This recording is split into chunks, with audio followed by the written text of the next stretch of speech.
What's up, guys? Welcome back. Justin R. Harris here on Business Solutions Scenarios Solved. Say that 3 times fast. Based on the book, Peter F. Drucker. Remember what I told you guys before. If you're trying to keep on board with everything that's going on, go get the book. It's in the link of the video. This is the live, so it's probably not there yet. Once the live stream is done, listen, they're like 5 to 8 minute videos discussing these business solutions, solving your problems for these entrepreneurial, millennial type employees, right? So the link is there. Get the book. Click the link, takes you straight to Amazon. Go there and get the book. Use it for your business solutions. I promise you, it'll change the way you do business. All right. Moving forward, today's discussion is quite intricate because it gets into the rewards type informationist employee, the rewards. So how are you rewarding that information-based employee? Now, when I did the reading on this one, I wanted to summarize it because today, when dealing with these types of employees and being able to reward them, and typically the reward that an employee likes to see is that of advancement in position, right? Or sometimes it's a bonus here and there, or it's a raise with the advancement. Sometimes an advancement is not necessarily a raise, right? In this particular one where it says advancement into management will be the exception for the simple reason that there will be far fewer middle management positions to move into. So what I wanted to segue that into was when you are the star in your position at your business, you're an employee or you have an employee, or this may have happened to you where you're killing it in whatever the role is in your line of work. And you're wondering why, for some reason, you get passed up sometimes on advancement. It's not a personal thing. It's going to be for a few key factors. One, maybe they can't replace you because you're so good in your position. Maybe the person that they put under you, who you are training to be as good as you, doesn't quite fit the bill, right? So we don't move you up.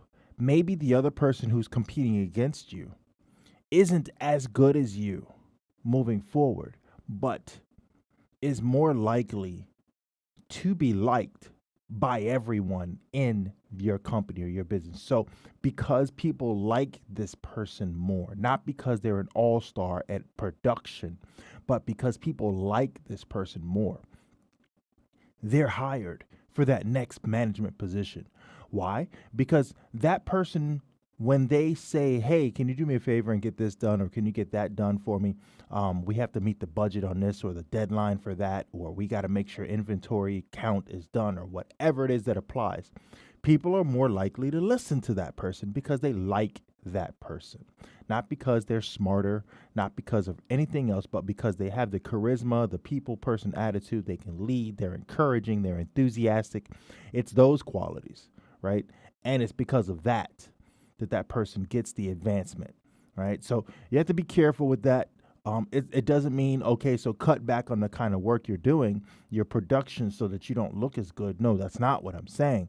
But what I am saying is people are more likely to listen and take orders from those who they like, right? And then at the same time, the co-managing partners that you may now move up to and be parallel with are in the same boat where they're more likely to want to work next to you as a now colleague of theirs, in the management position.